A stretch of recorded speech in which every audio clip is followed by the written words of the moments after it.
Impaayerri ni ijaarama ni digamas. Sirnis ta'ee mootummaan hundeeffamee dabaree isaa xumuree gaggeeffama. Kun seera seenaan jijjiiramnedha. Guyyaan ni naanna'a ni jijjiirama. Wanti biyya Ispeenitti ta'e garuu jijjiirama aangoo baratamaa hin turre. Duguggaa sabootaa fi dhabamuu qaroomina jiraataa ture. Kun seenaa Andalusiyaati.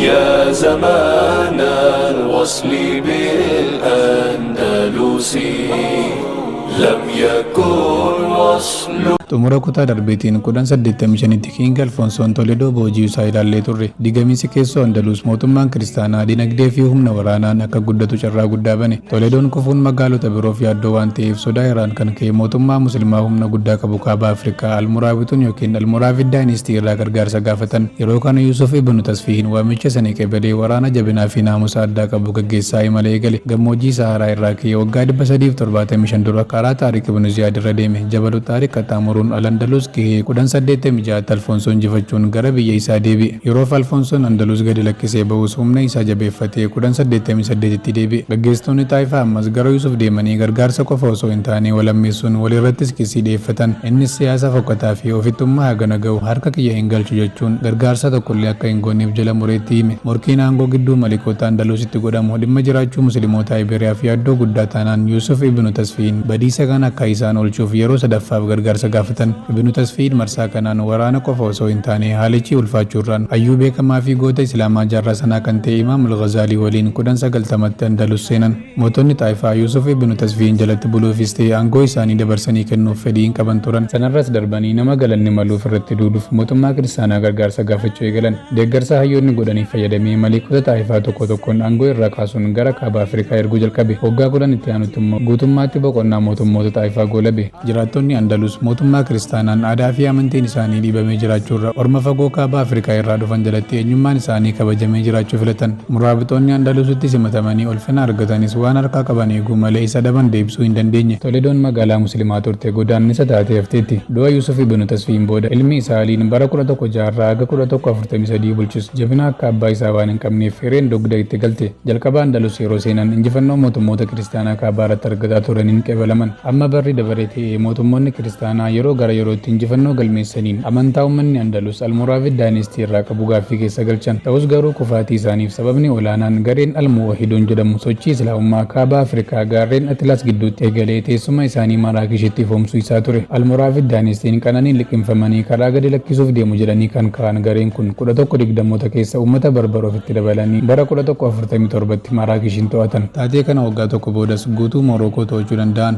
Almuraavid Daayinistiin waan isaaniif hin oolle itti sinaaf Andalus hin dagatan. Kunis Taayifaa lammaffaa bara 1144tiif sababa ta'e. Gareen Almuwahidoon jedhamu haaraan Ibn Tumuraat nama jedhamuun kan gaggeeffamu bakka bu'aan isaa Abdul Mu'min 1145tti Andalus hin ga'e. Hanga 1150ttis magaalota Andalus muraasa to'achuu danda'e. Bara 1163tti yeroo inni du'u fitinaa biraan eegale. Uummanni yoo gamtoome addunyaa bulchuu danda'u faffaca'ee biyya tokko bulchuu dadhabe. Barri warqeen Umawiyyaa qaroominaa fi impaayirri musliimoonni Andalus dagaagsan deebi'ee kan hin dhufne ta'uun beekame. Gareen haaraan kunis lola aangoof godhamuu fi waldhabdee maatii hamaa ta'e keessa gale. Haleellaan kaaba irraa walitti fufiinsaan raawwatamuu fi tasgabbii dhabuun siyaasaa guddachaa dhufe. Yeroo kana keessa hawaasni Yihudaa fi kiristaanonni tokko tokko hayyoota beekamoo waliin Andalus gadhiisaniiru. Naannoo bara 1210 irraa eegalee wanti hundi jijjiiramuu eegale. Waggoota hedduu booda mootummoonni kiristaanaa tokkummaa uuman. Dangaa babaafatte lagaan wal qoqqoodde akkas ta'uun jara haduwii fayyadde kunoo abbaa barbaadde jidduu nyaatti qabde duris tokkummaadhaa kan isin dadhabde. Mootummoonni barootaaf wal adamsaa turan akka qaama tokkootti riikunkuistaa Ispeeniin deebisuuf harka wal qaban. Paappaasiin Roomaa Innoseent sadeessaan dura Kiruseedii addunyaa kiristaanaa deebi'ee gamtoomsuun musliimoota Andalus irratti dulchise. Loltoonni Poorchugaal, Faransaay fi Ingiliziis duula kana irratti hirmaachuun lola guddaa Las Navas de Tolosaa Arbeeffaan Alokubaa jedhamuun bara 1212tti miidhaa ulfaataa waraana musliimaa Andalus irraan gahan. Humni waraana Andalus deebi'ee bayyaanachuu kan hin dandeenye ta'e. Bara 1228 hanga 1248tti Vaalensiyaa, Seviilee, Baadiyyoos, Maayorkaa, Mursiyaa fi kanneen biroonis tokko tokkoon harka kiristaanotaa galan. Bara 1236tti magaalaa guddittii Kaliifaa fi handhuura qaroominaa kan turte Kordobaan King Ferdinand sadessaaf harka laatte. Magaalaan qaroominaan cululuute guddina ishee guutuu waliin masjiidotaa fi manneen kitaabaa ishee akkasumas masaraa bareedaan itti waamama jijjiiratan. Masjiidni guddichi Kordobaa waldaa kaatolikiitti jijjiirame. Injifatamuun Seviilee fi Kordobaa immoo kaartaa Andalus haalaan jijjiire. Yeroo kana iddoon maqaa musliimotaan waamamuu fi azaanni keessaa dhaga'amu kibbaa Iberiyaa Giraanaadaa qofate. Fooliin qaroomina Andalus Emireetiin Asiriid hidda dhaloota isaanii Yesriib gosa kasara jirraateen Giraanaadaa keessatti hafe mudannoon ajaa'ibaa waggoota 600 dura rasuulli sallallahu alaihi wasallam makka irraa yeroo godaanan ummanni Yasrib bisaan simatan gidiraa musliimoota irra ga'uuf sabii wal fakkaataan gaachana ta'uudhaan Giraanaadaattis musliimoota simataniiru. Garaagarummaan guddaan garuu hijiraan duraa humna jabeeffachuu fi taatee seena qabeessa amanticha boqonnaa biraatti ce'isa ture. Gama biraan magaalota Andalus keessaa godaansi sodaaf Giraanaadaatti godhamee immoo jalqaba xumura boqonnichaa ta'uun isaa nama gaddisiisa. Musliimoonni qaroomina waggootaaf itti daddaban dhiisanii bahanis hojii ogummaa isaanii dhalootaaf darbu itti fufuun Giraanaadaattis masaraa agaarraa daawwatamu Alhamraa jedhamu tulluu Siraa Nevaadaa irratti ijaaraniiru. Akka kitaabni seenaa ibsutti moggaasni Alhamraa jedhu chibboo dukkana keessa ifu akka ta'e ni himama. Emireetiin Nasiriid waggoota 250 hanga dhumni isaanii dhufutti gibira kaffalaa yeroo garii mootummaa kiristaanaaf gargaarsa waraanaa ergaa fi jiraataa turaniiru. Baroota kananii xumuraadhaan lammataa osoo jiranii dhiibbaan mootummoota kaastilii yeroo gara yerootti guddataa dhufe. Ta'us garuu kufaatii isa guddaaf sababni olaanaan wal dhabdee keessoo ture. Amiira Giraanaadaa kan ture Abul Hasan Abu Abdallaan ilma dugda isaarraa baheen fonqolchi irratti gaggeeffame 1482tti kufe. Ilmi isaa Muhammad Ispaanishota biratti Abu Abdil jedhamuun beekamu. Hayyoota amantii biratti Faasiqa jedhama akka ture ni himama. Giraanaadaa fi naannoon ishee harka musliimotaa kan turan jeequmsa kana dandamachuuf humna dhaban. Gaggeessummaan Abu Abdil ummatichaaf rakkoo malee humaan daballe. Bara 1486tti mootummaa kaastiliin yeroo booji'amu abbaan isaa aangootti deebi'e. Waggaa tokko fidamee dhumarratti mootummoota kiristaanaan walii galtee godhee ba'e. Waraana isaan kennaniif qabatee abbaa isaa yeroo lammaffaaf aangoorraa buuse. Kunis mootummoonni kiristaanaa daangaa Giraanaadaatti akka dhiyaataniif sababa ta'e.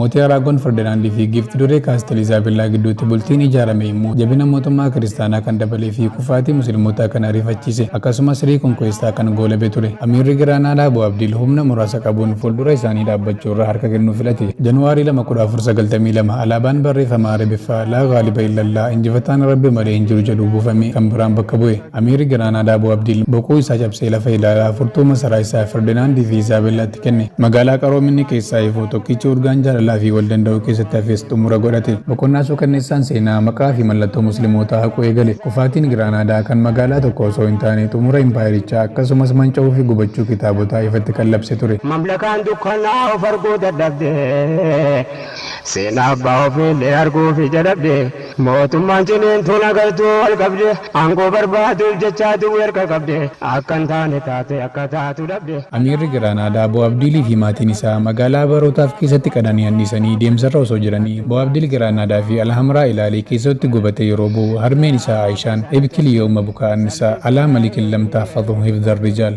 mootummaa akka dhiiraatti eeguu dadhabdeef akka dubartiitti bu'i jetteen jedhama. Iddoon sun hagaarraa El Saspiero del Moro the Moors last side meaning the last side of a Muslim yookiin boo'icha xumuraa muslimootaa jedhamee beekama. Yeroo jalqabaa musliimoonni Giraanaadaa keessa nagaan akka jiraatanii fi amantaan isaanii akka kabajamuuf waadaan galameefii ture. Sirnichi akkuma kan keenyaa hammataa ta'innaadhaaf gariin muslimootaa magaalattiitti hafan. Waadaan sun garuu sossobbii qofa ture. Bara 1499tti gaggeessaa haaraan waldaa Kaardinaal Sisineeroon charchii Giraanaadaatti muudame. Akkuma magaalattii seeneen dirqiin kiristaanessuu eegale. Kitaabonni amantii Islaamaa, barruuleen Quraanaa fi Hadiisaa, kitaabota saayinsii, seenaa fi filosoofii daaraa ta'an bara 1522tti guutuu biyyattiitti musliimoonni amantii akka jijjiirratan ajajni ba'e. Yeroo kanatti musliimoonni dirqamaan amanticha fudhatan Mooreskoos jedhamanii akka mogga'an seenaan gabaaseera. Musliimoonni afaan Arabaa dubbachuu dhorkaman. Ijaabaa fi uffannaa Islaamummaa calaqqisu godhachuu fi kan nama dinqu immoo guyyaa jimaataa dhiqachuun yakka cimaa ture. Musliimoota akka hordofaniif namoonni muudaman dubartii bishaan waraabuuf deemtu dhiira iddoo kamittiyyuu hanga ciqilee dhiqatu yoo argan salaatuuf jedhanii waan shakkaniif hiraarsaa turan. Ulaa salaataa hunda cufuuf bara afaa qulqulluu manaa qabaachuun cubbuu ta'etti. Musliimoonnis jireenya lamatti madaquu dirqamanii guyyaa kiristaana dukkana keessa immoo muslima ta'anii jiraataniiru. Islaamummaan Ispaaniyaatti waan hin danda'amnes ta'ee argame.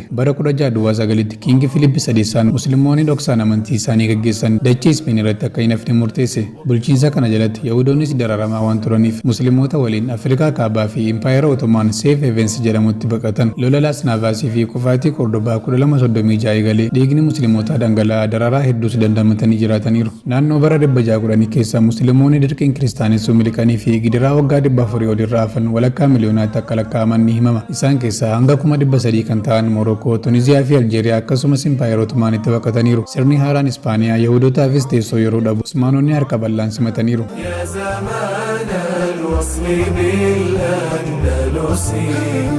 لم يكن وصلك إلا حلما musliimoota godaansisuun Ispeen keessaa ifa islaamummaa hin balleessine ture. Giraanaadaan kuftee waggaa 150 booda ganda Almoon Monoseed jedhamutti hambaa seenaa kitaabni barichaa argamee ture. Kitaabni sun waraqaa tokko jecha Arabaa afaan Ispaanishiin barraa'e of keessaa qaba ture. Maatii miskiinii duutii isaan eeggatu galaa ilma isaaniif dhaamanidha. Barreeffamni sunis yaa ilma ko jireenya keessatti hunda yoo dagattillee jecha rabbiin dagatiin jedha ture. Bara Asdiyoo 2003 akka lakkoofsa Awurooppaatti iccitiin waggaa 800 Quraanaa fi barruuleen garaagaraa Muhammad Aliyaayaar gubachuu manneen kitaabaa fi barruulee yeroo dhaga'u girgiddaa keessa dhoksuun seenaa dhaloota dhaalchise ganda Kutar jedhamutti argamee daawwannaaf tajaajilaa jira. Namni gabroomuu danda'a, qaamnis gubachuu danda'a, garuu amantiin hin mulqamu. Tarii Andaluus hin jirtu. Handhuurri beekumsaa fi qaroominaa burqaan beektotaa Kordobaan akkasumas magaalaadhuma Giraanaadaa qaama biraatu harkaa qaba. Waan islaamummaa calaqqisu hunda balleessuuf yaalanis kalaqni dhaloota sanaa ogummaan harka isaanii ammallee sagalee dhageessisa. Masaraan Alhamraa fi dallaan isaa aartii islaamaan faayame har'allee ni daawwatama. Ogummaan harkaa injiinerotaa fi arkitekcharoota musliimaa masjiidaa fi waldaalee Ispeen addatti immoo ijaarsi magaalaa Kordobaa Andaluusiin nama yaadachiisan sichillee ni jiraatu.